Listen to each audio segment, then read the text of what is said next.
Welcome to the Money Vikings Podcast, where we conquer financial freedom.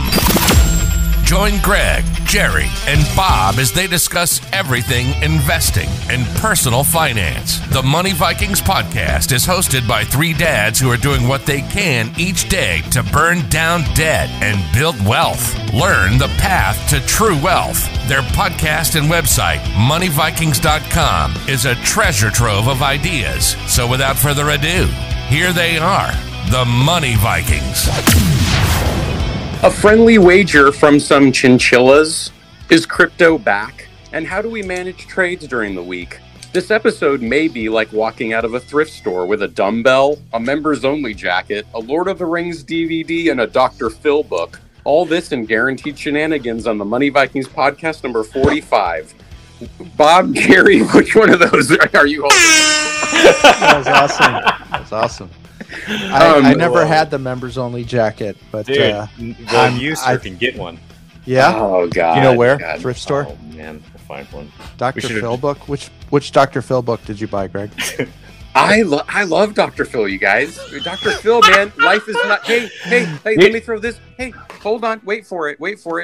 Life is not cured; it's managed. Oh, so good.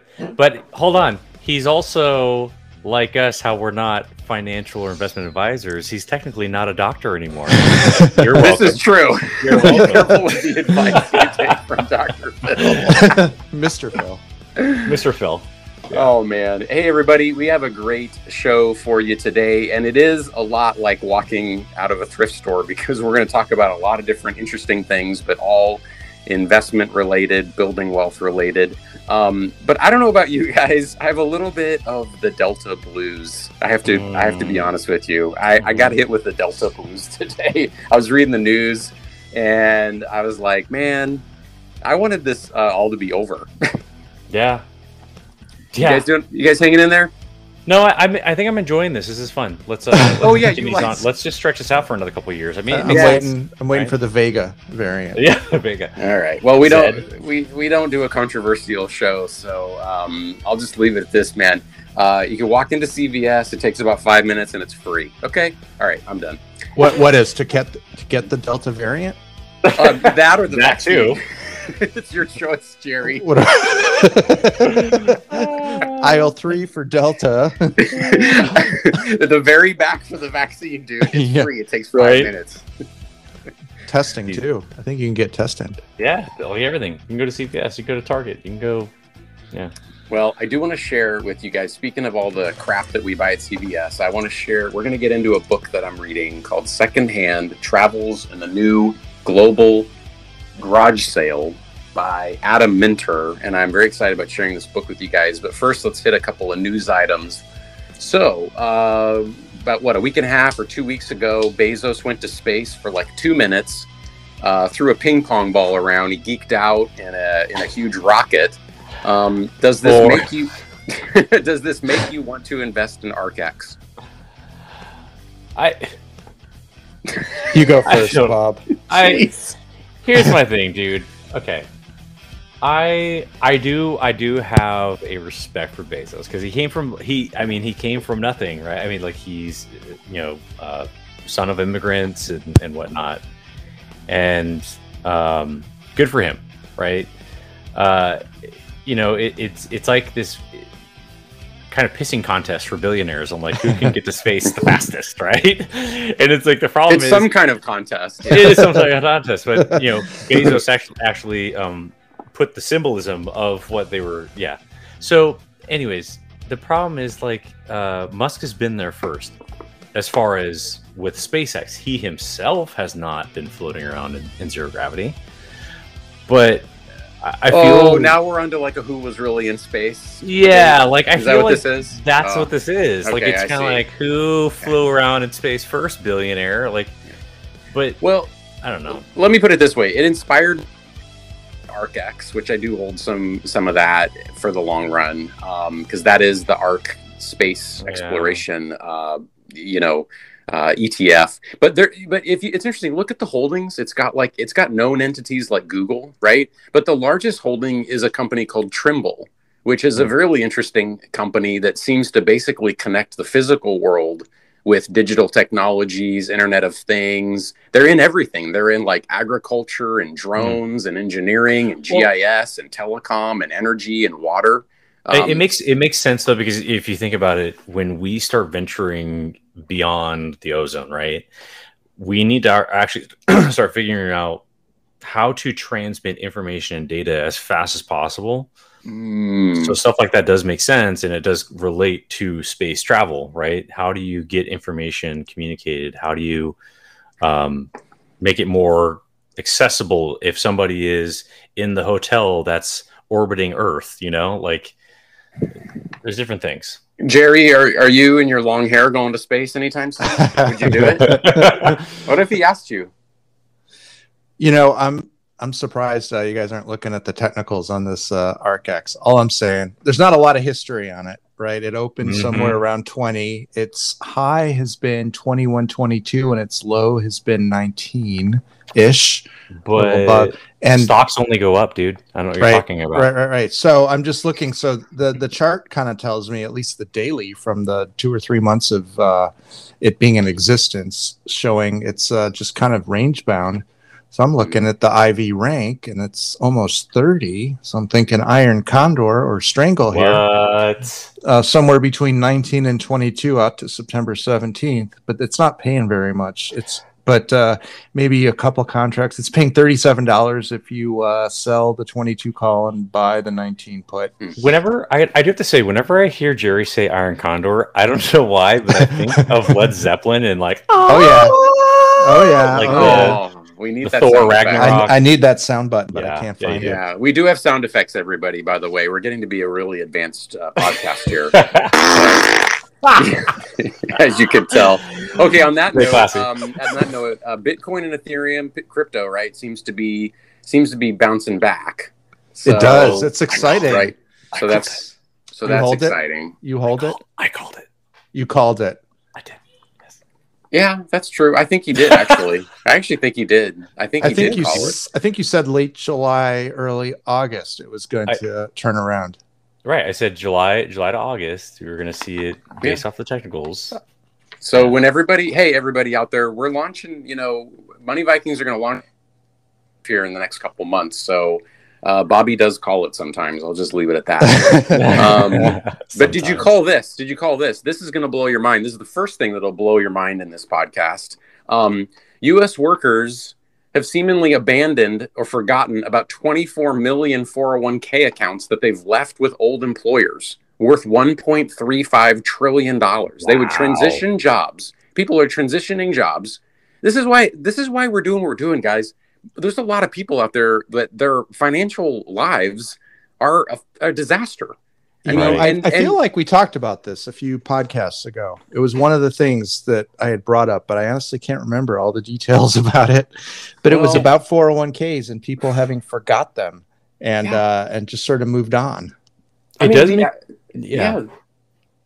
would say it does make me think, like, I may need to talk to some employers I was with like 15, 20 years ago and see who they were using. Because I've had Vanguard for the past 30 years of my life. Yeah. Whatever. It's like. Yeah. And what if they're using using Joe Buttheads 401k service? Right? It's like, it's sitting there. GoDaddy.com. It's been compounding all these years. So that's insane. I don't know. I mean, I guess the thing is keep track of your money, everybody, because it's your money. You're working for it. It's your time. And here's the last little news item that I heard before we launch into our book review. I read a study, and if you want to be happier, try and do something for someone else. It's science. Mm-hmm. This is true wealth, guys. Do something for somebody else, and it actually makes people happier. So, yep. Okay. Giving by nature, right? I love it. Yeah. Okay. I know you guys have not read this book, but I'm going to share this book with you that is going to blow your mind. Okay? I'm ready. I got my seatbelt. I got my helmet on. Oh, you're ready to launch into Jeff Bezos' rocket. Okay. Secondhand Travels in the New Global Garage Sale. Okay. This book is amazing, and I started reading it out of our investing interest in CLO waste, okay, which we've talked about a lot on the show, and we've had the Penny Queen on, and we've talked with Brian about it. both big fans of that stock. Everybody's, piling in. So we'll see how that goes. Had a little bit of a dip last week, so we'll see which direction that's going. But I started getting into reading about this genre of things like waste and trash and the stuff that we accumulate because of my interest in CLO waste solutions. But I didn't realize is that there's a greater context here in terms of personal finance and investing, kind of the lens that we always look at. But it's basically about the life cycle of all of our stuff and how much we have, where does it really go? And I guess I'll just ask you guys, do you guys ever stop and kind of like think about just all the stuff that you have in your life at the moment and the things you've had and sort of like the stuff that you've just thrown away or the things that are going in your trash can every week? I mean, most of us, I think, are probably on autopilot, right? We're not really thinking about this, but I am. I got a gift from I got a gift from my brother-in-law a few years ago from a book called The Story of Stuff by Annie Leonard, which I would recommend to you to read. But it just talks about, the life cycle of our things from production to landfill to washing up on some shore somewhere in some third world country. It's pretty depressing. Do you have a jar somewhere that you put all of your trash in, just one jar? So what's interesting about that, and so here, it's interesting that you said that, Jerry, because you said that book, the particular book you read, you found kind of, in general, depressing. This one is actually not depressing as for me at least. But it's because it doesn't try to go that way. It doesn't try to shame you into like, oh, you should never buy anything, like you bad consumer. But it really tries to just keep this sort of like wide-eyed, like investigative reporting aspect into like where everything's going. And because it's an ironic thing, because stuff creates multiple billion-dollar industries, right? All the way to the storage of stuff to the production of rags. So did you guys know which has actually been one of my favorite REITs over the years? I love my real estate investment trusts. But public storage, right? Have you guys ever invested in public storage? What's the symbol? I may have. So I think it's PSA. Okay. Yeah, I don't think I have. So it's most likely in some of your funds. I would imagine you have access to it. But anyway, public storage and that industry in general, not just that company. I think the stock is pretty highly valued right now, so I don't think it's a good entry point. But that industry makes 3 times the profit that all of Hollywood makes. I believe it. Yeah, absolutely. Damn. Storage of stuff. Here's the thing: is this is my kind of take on it. So my better half and myself will sometimes we've had a guilty pleasure of watching this like hoarding show, and storage units allow people to be essentially hoarders without even acknowledging it. And because they're paying for it. They're paying for it, right? But it's out of sight, out of mind. We have all this stuff. It's cluttering up my house. Let's go buy a storage unit and then let's move it all out. Oh, I feel better because now I don't have the stuff in my immediate vicinity. So now we can buy more stuff to put in our immediate vicinity, right? And what we don't like, we're just going to throw away. And so I think consumerism is rampant. People get crazy with this kind of mentality of they see what somebody else is doing and they feel like they have to have it. And I think we've talked about this before, like 30 episodes ago. It's the mentality of social media and people feeling like they have to have a need of things to try to beat somebody else, to one up another person. It's envy and jealousy. Yeah. Thank you. Okay. We've got a live studio audience. Yeah, I'd like to thank my mom for So, but that's the thing, right? I mean, so people we buy, and we fill up our spaces, and we get to a point where we realize like you're not happy because you're trying to fill a void that can't be filled with physical items, and we then either throw it away or we shove it into a storage unit to get out of mind. But we technically still are hoarding. We are still weighed down by it. So Bob, people are spending. I was reading this book. People are spending $400, $500, $600 a month on storage units. That's crazy. They have these things for years. They say you could replace all the items with the money. It's ridiculous. That is spent storing the stuff. It's I horrible. new ones every month. I know. Ugh. So It's it's just we're not people, our audience knows this. We're not preachy. I'm just as guilty about all these things as any American is. I'm in the same world. I'm not sitting here as like on some mountaintop, like as a monk with no objects except for like a rope. And I'm like, I don't do anything but invest. Like I apologize in advance to all the monks out there that listen to this podcast for not making fun of you. Hey, I have a bald head here. But no, anyway, I just found the book very, very thought provoking in terms of the stuff. And then in addition to that, because we're always looking for investment opportunities. That's a whole angle of our podcast and our blog. Right. I want to look more into the investment opportunities here. I mean, rags. We don't think about it. Rags. It's a multi-billion-dollar industry. Rags. Right. Rags like rags. Shop rags. Yeah. Rags.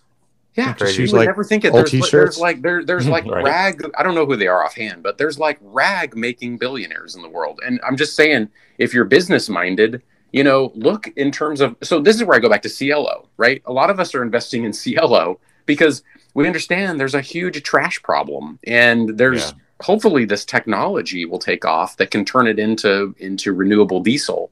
So anyway, we'll see. Well, I don't know. To continue with that real quick, is that Penny said something that really resonated and stuck with me, and I think with a lot of us, and probably a lot of the listeners too, was her view and perspective of these stocks, these OTCs that she looks at is it going to leave the world a better place for my children?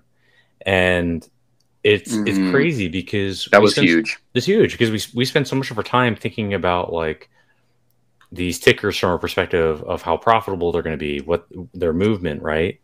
But we forget a lot about that favorite quote, Greg, right? In the immediate term, it's a voting machine. In the long term, it's a weighing machine. So these companies, are they going to make a better world for our children, right? Not necessarily better, cash flow for my pocket. Right. There's a way to do both, I think. There's a way to do both. And right. we have to start having this longer term view, the foresight view of investment as well for our children. So I'm glad you said that, Bob, because it kind of reminds me a little bit of something I read in the book that I wanted to share with you guys. It reminded me of Grandpa. So It said companies now, you guys probably know this. I think you know this, Jerry, in tech. Companies go to great lengths now to scare you not to repair something. Did you know that? Yeah. They go to great lengths to engineer a system where, I guess in the old days, and it makes me think of Grandpa, he would fix anything, right? Yeah. He would just, something broke, like you wouldn't throw it away. You would just go get the part you needed and you would open it up and you'd repair it. And apparently, so I think we had mentioned at one of the shows, the right to repair movement. Right to repair. Yeah. Right to repair. So It's there a you huge go. thing going on right now. It's a huge movement. It's very hard to repair your iPhone or your Android device if you can't swap the battery out. Apple doesn't want you doing that. They void the warranty. Yeah. AirPods, all that stuff. It's very difficult to. I mean, they just need new batteries, and they could probably last forever. But and this is what's funny about it, though, Jerry. Think about it. Is like, I don't know how many times over the years I've necessarily had to leverage my warranty with Apple. Like, that's the thing that gets me.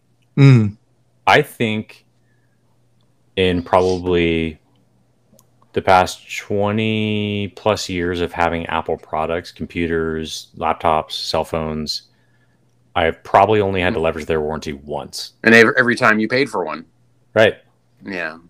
Well, it's kind of, that's kind of an insurance debate, right? Right. Like, is the risk worth the price of the insurance, right? Or yeah, I mean, if it's broken, if I right to repair and I fix it, why do I care about the warranty? I've saved myself a lot of money. Yeah, I think the concern, and I've done this, is I've tried to swap a battery out with iFixit on an old iPhone and actually ended up breaking it. So now it's out of warranty, and all I can do, I can't go to Apple. I can go to maybe a guy by the mall next to the Apple store who can do it for me. Even going to those guys, new screen, cracked screen, that'll void your warranty too. So you're not going to get any support from Apple if you start doing those things with your devices. It's unfortunate.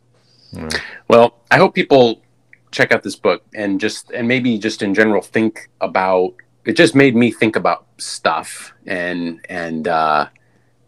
just the whole thing about in the paradigm of personal finance, right? Right. And so one thing I was thinking too, and I think we did a blog post on this years ago, Jerry, but we had talked a lot before about buying quality, right? At some point, like with your clothes or with try to buy, if you can, save up the extra money to buy something that's going to last the test of time. Instead of just going for oh man, it's the cheapest option. But some of these things that are the cheapest options, they're actually built to just be thrown out. Yeah. And so I don't know if this qualifies, but I just upgraded a Fire TV stick. Well, I never had one, so I got my first Fire TV stick. Nice. I don't know if very nice. I have it. Mm-hmm. Yep. But I got the 4K one because I don't have all 4K all over the house. But the idea being, over the next 5-10 years, we'll be upgrading TVs if we need to, and this thing will look beautiful on it. Yep. And because you're a baller. Holla. No, I love those. It makes you think about it's why we got rid of a lot of our cable service, because really all you need nowadays. I have a cell phone. I don't need a home phone. I don't want people calling me, if I don't know them. And then TV, most of it can be streamed now through a online platform. So all I have, I have a business level internet for our house, and that's it. And then I got the wireless mesh for the home. Nice. And and you've probably got some subscription services too to go with it, like subscription Netflix, maybe a Disney but Plus. Still less than what our cable bill was, each month. And so it's yeah. So I'll just leave the audience with this. It's for me, the big takeaways were think about quality, think about repair, think about what it's costing you to store things, right?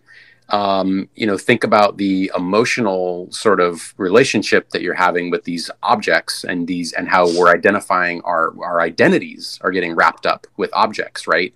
Right. In terms of your personal finance and building wealth and all this stuff is your stuff draining you, right? In a way, is it draining your energy? Is it draining your resources? Because the stuff should either be a tool, right? Or be enjoyable, or add value. A cluttered house is a cluttered mind. I've heard this one. So what happens when you have Wow. Hold on, audience. Thanks, Hold guys. on. Thanks, guys. There's just so many nuggets. What about of when you wisdom. have an empty house? Do you have an empty mind? Oh, that needs a round of applause. Ask your shaved head brother who sits on the mountain. Seriously. No, your mind is a blank canvas of creativity to come up with great creative ideas and investments. We are very intelligent. I love this. I know. Lots of good things. It's great. You're welcome, world. Speaking of, Bob, we're going to need to use that intelligence soon because before we discuss one of our other topics, we have an announcement to make. So a few months ago, we had our buddies from Chinchilla Pickings on the show. We discovered what a chinchilla was. They have leveled a friendly wager with the Money Vikings. So basically, they have a friend, okay, who's going to put a couple $1,000, right, into picks of each of ours. So we're kind of competing with them. Yep. So it's Chinchillas versus Vikings, and it starts tomorrow. And this is going to run out until December, right? And it's whoever can profit the most over those months. Yeah. Okay. I just don't know how a chinchilla will balance along the sharp edge of an axe, but fighting words. You're welcome. Fighting words. Yep. Okay. Well, we shall see. No, this is going to be great. Right? I love it. Okay. So, Jerry, how do you manage your trades every week? How do I manage my trades? Take us through. It's tough because I've got a 9-to-5 job, and it's difficult to kind of keep on top of everything that's going on in the market. I mean, we all do, but my goal, and I'm not there yet, is to not have to watch things every day and get the minute by minute play. Maybe I'm more of an addict in some ways. But generally, unless I'm going on vacation, I try in my short-term trading portfolio not to have too many positions open, and I will focus on the problem children. The ones that are doing well or winning, or just if I'm in a strangle or an iron condor where it just needs time. There's nothing to do. It's almost boring those are kind of great because you just leave them be and wait for them to hit your target and cash out when they're profitable for your profit target. But some of the other ones, require a little more observation and management. If something's going to breach a strike that you have, and you're worried it's going to start going, because I sell. So when it starts going in the money, that's when it's problematic for me. I want to stay out of the money as much as possible. So I kind of keep an eye on those. But generally, the day starts, the market opens at a Pacific here in San Diego. And so usually about 6:30 or so, I'll start checking the market. I'll look at the basic indicators. I'll look at SPY. I'll look at the NASDAQ. I'll look at the Russell. I'll look at the 10-year rates. I'll look at the VIX and just kind of see where they are. But I try not to make any decisions in the first 30 minutes. People do trade this way. And I know, Bob, you have some strategies for actually capitalizing on this for things that are interesting things. And when the market opens, you can do really well with just pennies, a few pennies, 4 cents, distance. You can type of trading. And it's one of my rules. I don't try to make it so I'm having to watch these things all day for intra-day trades. Unless I have a day off, then it's like a fun thing. Okay, maybe interesting. Generally, I try to look at those basic indicators on the market, see kind of where it's heading, what futures did the prior night, where it's heading. And I've made mistakes. Like I'll be like, oh my God, this is so cool. I finally caught this one. And it's in the first 30 minutes. And then naturally things change after that. So I try not to do anything in the first 30 minutes, but I observe. How about you guys? Bob, me? You go for it. So I will tell you, Jerry, I'm glad you laid it out that way because it makes me think about my routine. So to kind of follow suit with kind of how Jerry laid it out. So I will wake up in the morning. I actually will start on Sundays. So nice. The SPY, there's a lot I can go with this. Okay, so the S&P 500 E-minis, right? They're trading 24/7. They're open right now on Sunday afternoon. That's what we're recording. So I can sit here and get a feel for what the SPY is actually going to do at the open tomorrow. So the day ends for the E-minis. So that if anybody's interested, the ticker is ES1 exclamation mark. So it's the S&P 500 E-minis futures. It really does kind of show you direction of where the S&P is going to move through the day. It gives you kind of a sign.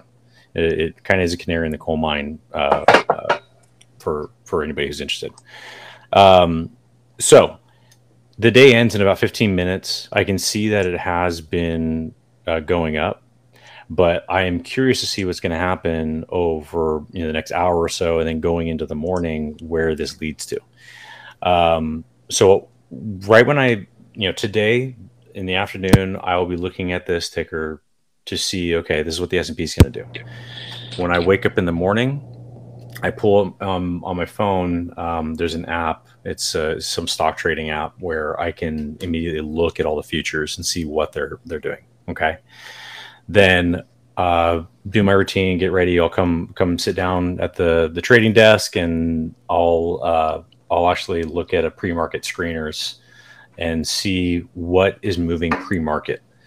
So to kind of go in the direction of how am I managing this, I will always have my long holds. These are the things that I'll put money into and move money into, gain position, buy more position when they're low, when I see it's a kind of a long-term play. If I see something that's more of like a 6-month play, same strategy. I just will kind of have those mental notes of I'm waiting until like December, or I'm waiting until like January for this. And I set those off in a different account. Now, when I'm doing more swing trading, short-term stuff, maybe stuff that's only going to sit there 3 months, 2 months, and all the way down to day trading, I will use a separate account for that. I'll have a separate platform I use for that. I love leveraging the pre-market screener and then trading view when I'm making some plays, even though trading view at times can still have a minor lag between the market. So it's not ideal for like day trading. But still, I can very easily, if I want to, pull up a hot list and look at every market, whether it's the U.S. exchange, NASDAQ, New York Stock Exchange. I can see where the percentage gainers are for the day. If I see one right at the bell, I'll go in trading view. I can click on it. I can look at the chart. I can back out to like a day, a week, or a monthly view and get an assessment of like, hey, could I play this for the first 30 minutes of the day? And if I see one, I'll play it. I will absolutely play something that's ripping up 80% at the bell, and it looks like the way the market's been moving lately, a lot of these keep going up to like 100, 200% before they pull back. And it's like, I'll write it and take a quick 50% out of it and then move on. Sure. Yeah, if you know how to do that and you're comfortable with that. So it's kind of to what Jerry was saying is like I still have the different layers of investing. I'm definitely I have an ambiguous style. I don't know. There's not really a style that defines me. Yeah, right. I love how we're all different styles. It's just so cool because we're all like, Bob, you're kind of more like you kind of love that day trading stuff, and then Jerry does the options and is kind of in between, and then you guys know I'm macro. I'm really trying to look for things that I can put money into, and I mean, like you guys, I'm really busy during the week, right? Yeah. So I got a lot going on. I can't sit here and watch that. And you have to enjoy it, right? You have to enjoy that. And I think, Bob, you do enjoy it, and your charting is really great. So you do enjoy that. So I have to get my sort of like FOMO stuff and kind of like, not the gambling, but like the quick trades. I try to do a lot of that in Robinhood, and I know people hate Robinhood, and that's fine. But that's kind of where it's an outlet for me to kind of get the lead out with that stuff. But then I use like the other stuff like Fidelities or Vanguards or 401ks for just like investments. That's where it's like, with Cielo, I'm like, okay, I'm gonna go in on Cielo, and I'm gonna ride it out for a while. If tomorrow some news comes out and it's falling apart and it's never going to work, then obviously I'd want to cut my losses. But we've done some due diligence. We've looked into it. You have to take a risk, right? So put some money into it and I'm gonna let it ride. That's kind of it's interesting to hear all the different styles and what. But it works, and it works too, though, right? I mean. Yeah, I think we're all a little bit different in terms of the amount of attention we kind of give during the actual day, right? Different levels, and I don't know. I generally people say you can set stop losses and things like that if you're buying a stock. I generally don't tend to do that so much myself. A lot of the trades that I do, if I'm doing like a spread, a credit spread, or an iron condor, those kind of have the stop losses built into them. They're defined risk. The ones I worry about and need to manage a little more carefully are my problem children that are undefined risk, that could just be infinite loss if not managed carefully. One thing I will do, though, on the defined risk ones is to set GTC orders. So that's always fun when I wake up in the morning, even right after the market's opened and I'm not even awake yet. It's like, oh, you just closed out this trade and made a nice little profit. Or during the middle of the day, something will happen and a trade will close. Even for covered calls, when they hit my 50% premium. 50% of premium collected, they'll close out, and then I'll manually, when I have time, go back in and roll for another month out later if I still feel like the stock is worthy of another covered call session. It's interesting you say that. There are times where if I do see something as being a profitable like swing trade, whether it's an option or just pure stock, right, just buying equity. I will do those GTCs. I will set the limits. Like this is my mark that I'm like, okay, I'm good with this. And it could, depending on what the technicals look like, where I see the potential going, maybe I'm shooting for like 20% on something. Maybe GTCs for taking profit, right? Right. Yes. Awesome. Or maybe I'm looking at maybe 5% on this one, just at how it looks, how I'm feeling about it, and that also helps alleviate some of the stress behind managing it. Yeah, is that this is where I like it's a pretty good guesstimate that this ticker is going to go. I feel safe saying this is my limit of where I'm just going to take my profit off the table, and that's fine. That's fine. Bob. That's a key point that you just locked into there, and I want to hone in on that. Like, I think that is so key to successful investing is managing stress in a way. Yeah, we have to really ask ourselves that before we start going into any trade or individual investment. Absolutely. I get it. If you're plunking away, the 5, 6, 10% into your 401k, and it's a balanced fund with, some growth exposure, some small caps, some bonds, some international. That's kind of the thing. I think you just set it and forget it. I don't even think you monkey with it very often. You're just every week, every 2 weeks, you're just putting it in there, getting the match if you're lucky, and you're just good to go. But if I'm taking any kind of money and putting it into individual things, I'm always asking myself with the amount, I'm like, okay, is this stressful for me, or not? So, what individual investments are you guys looking at next week or in the coming or at the moment? I've got a couple I wanted to throw out your way.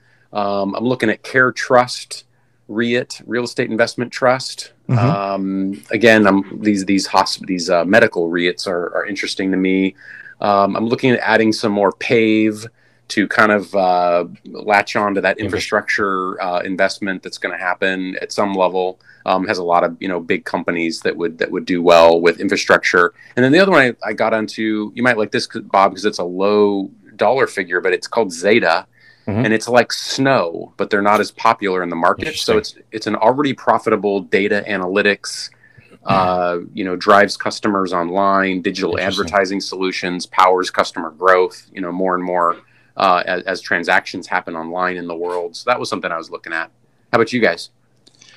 So right now we are in the middle of earnings season, which is like Christmas for options traders, comes every quarter.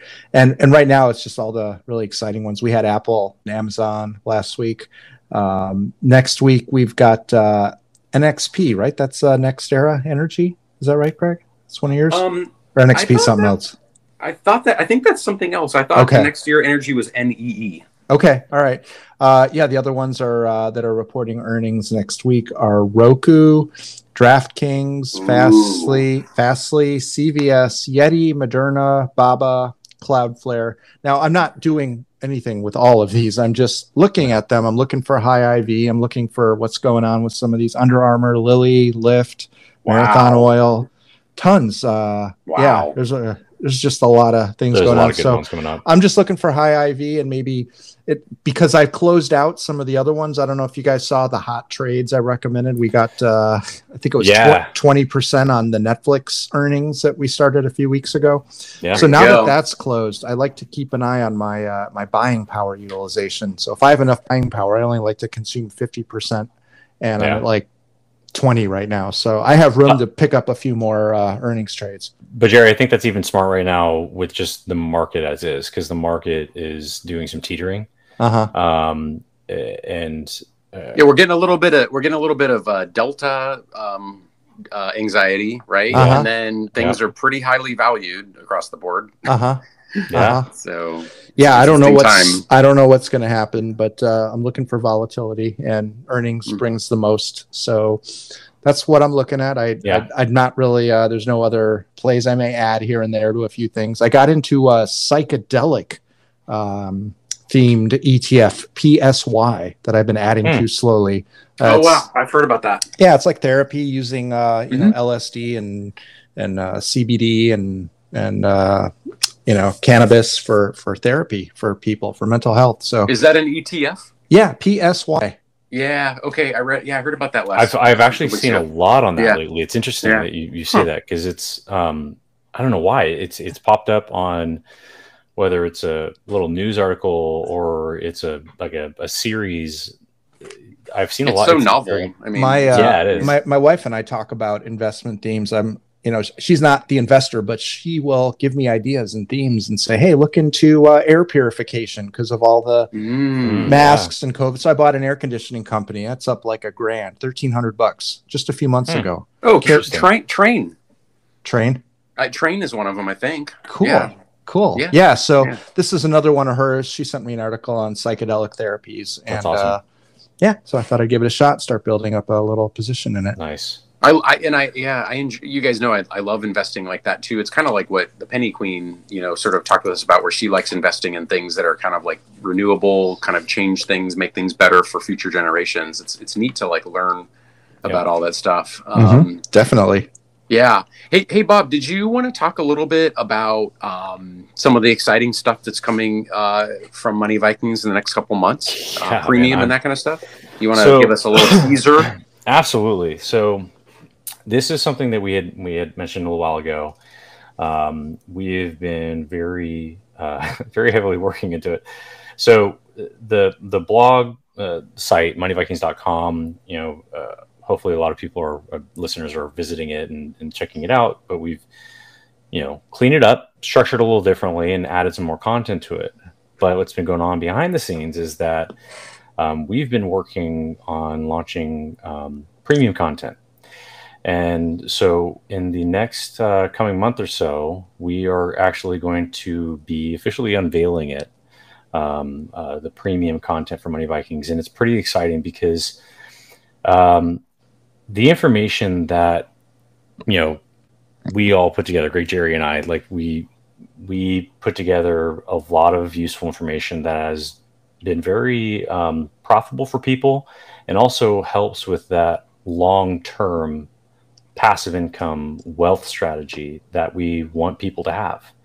And we're going to provide that to premium paying members, and it's been structured. It's almost there. We're going to be having guides, cheat sheets, walkthroughs, direct access to us, stunning lads.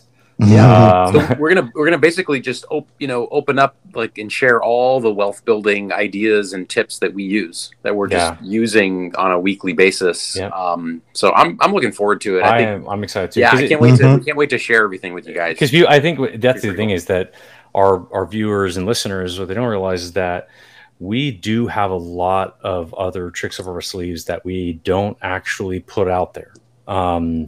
And we will be putting that out there, all out on the table with the premium content. And it's something to look forward to, but I'm excited because, you know, it's people taking the money that they've made in the stock market, the world's largest casino, and actually bringing. It's not a casino. I don't know what you're talking about. Yeah, it's not a casino. I don't know what you're talking about. But taking it out of that and actually doing other things with it that will create more. It's holistic. More stable sense of income, but passive income, something that you can manage and grow in other ways and spread that net that we usually talk about, so you're not as impacted by one thing that happens. And frankly, Bob, as you know, I mean, one of the things that is the driving mission here is that in our society, it's just like what I told you guys in the beginning about all those 401ks that have been abandoned. Right. Our financial education completely sucks. We get so many confusing signals from all different directions. There's so much noise. And one of the driving factors of what we're going to provide is clearing out the noise and breaking it down into, this is what we are doing and this is what is working for us to build wealth, you know? And it's a holistic thing. Like you said, we have all kinds of different angles where we're looking at real estate and options and charting, and you don't have to do it all. You know, I don't do it all. You guys don't do it. We don't do everything, but we find your things that work. You know, for some people, it's like, you know, we've had kind of a thrift store themed show here today. And for some people, it's being thrifty. It's being frugal. Right. You know, that's their path to wealth, and they enjoy it. Yep. So I'm excited to share a lot of the stuff. Like, you know, one thing in particular is like credit card hacks, finding ways to leverage credit cards and even help your credit score in the process. And this is one of the biggest problems that people have, And I'm excited about sharing all the stuff that I've learned and know over the years. And we talk about property investment and real estate. I love the fixer-uppers and helping people identify those opportunities in real estate market. Even the way it is right now, there are opportunities and what they can do to increase value of property and real estate. Like, these are the things that some of the premium content might even be like Bob, changing a faucet in a rental property. Okay, you're going to see Bob like fixing it up and showing you how to do it. It's going to be awesome. Nice. Absolutely. Yeah. So I'll help too. Yeah, but he'll be sitting there like the supervisor. But but exactly it though. Like, that's the thing is, this is where I'm excited, is because exactly what Greg said, we will be getting to a point where I'm going to be showing people hands-on how to do something in a home to help increase its value, and hopefully it's something that you can do yourself and save yourself some money and make some money. I love it. I love it. I'm looking forward to it, guys. Super excited. Hey guys, any final words or thoughts? It's been a great show today. Enjoyed talking with you. Yeah, just one. The 401k thing that you mentioned about all these forgotten 401ks, I finally recalled what context that had come up in a prior podcast. And that was that the people that Fidelity had done a study that showed that the people that forgot about their 401ks or died were the best investors. So, oh, wow. Assuming hopefully none of these people that forgot about them died. But I mean, the idea that they've been just letting a 401k sit in the S&P 500 index fund for 20, 30, 40 years, forgot about it. They're probably doing pretty well if they just remember it. Wow. That's insane. That might be the most valuable nugget of the whole show. Air horns. Love it. Just forget about it. All right, guys. Great talking with you. Great show. Please join us next time. And we'll see you all out there. Thank you. Thanks.